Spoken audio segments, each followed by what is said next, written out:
दोस्तों, ये किस्सा उस दौर का है जब बगदाद और दमिश्क जैसे शहरों में इल्म, तिजारत और इंसाफ की रोशनी फैली रहती थी।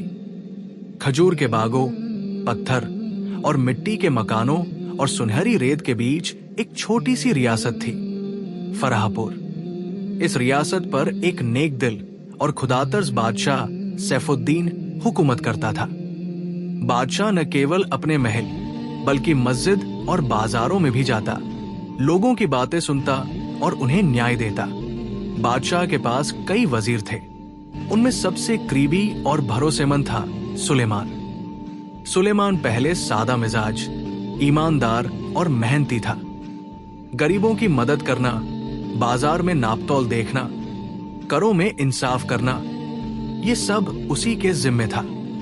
सुलेमान का बचपन फक्र में गुजरा था। उसके वालिद एक छोटे कारीगर थे जिन्होंने बेटे को अमानतदारी और मेहनत की सीख दी थी। यही वजह थी कि जब बादशाह ने उसे वजीर बनाया तो रियाया में खुशी की लहर दौड़ गई। सुलेमान हर सुबह फजर की नमाज के बाद महल में हाजिर होता, कागजात देखता, गरीबों की अर्जियां पढ़ता। लोगों में मशहूर था कि सुलेमान वजीर बनते ही जैसे फरिश्ता हो गया। वक्त बदला, रियासत अमीर हुई, तिजारत बढ़ी, नए सौदे, नए ठेके आने लगे।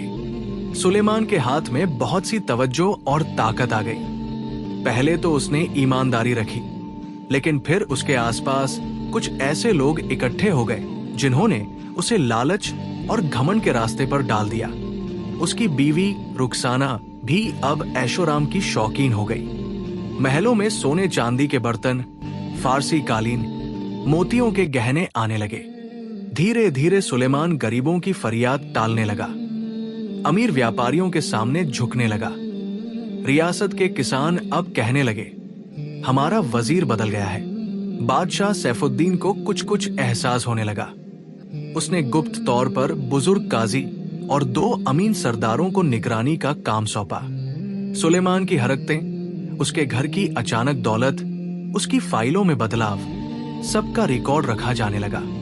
एक दिन बादशाह ने गरीब किसानों को दरबार में बुलाया।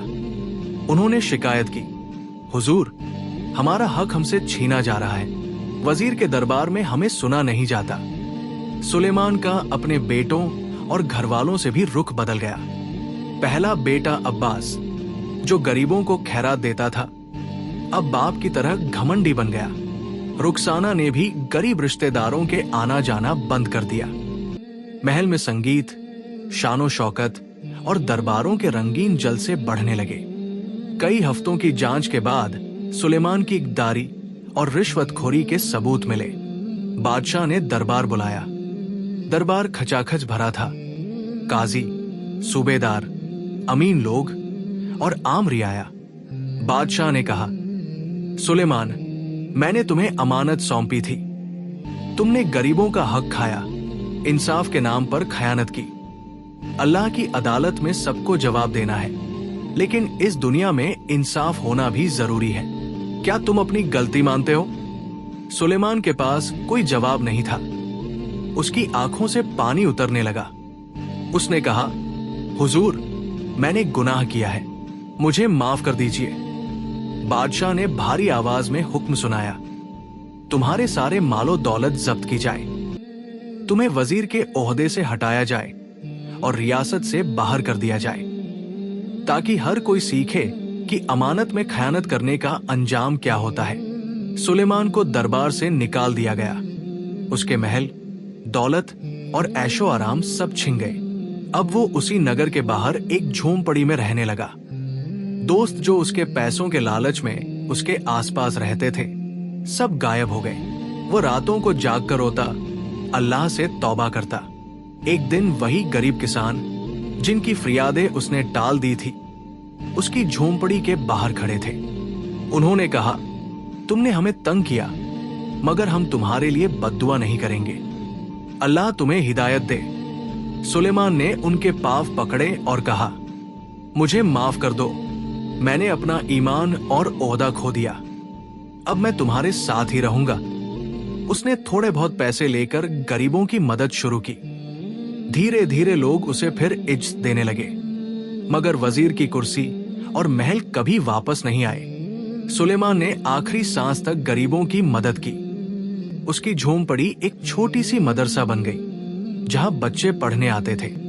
उसके मरने के बाद लोग कहते, ये वही वजीर है जिसने हमें तंग किया, मगर तौबा करके इंसानियत दिखा गया। बादशाह ने भी उसकी कब्र पर आकर दुआ की। इस कहानी से हमें ये सबक मिलते हैं। 1. अमानत और ईमानदारी। किसी भी जिम्मेदारी में ईमानदारी सबसे बड़ा जेवर है। खयानत करने वाला अंत में खुद बर्बाद होता है। 2. दौलत और घमंड।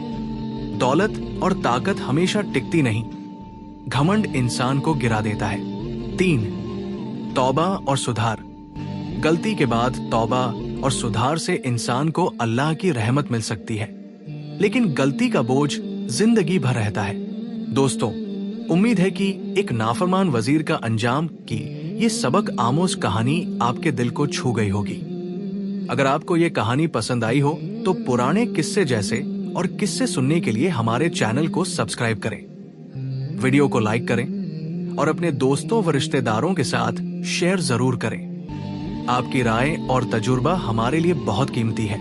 कृपया कमेंट में जरूर लिखें।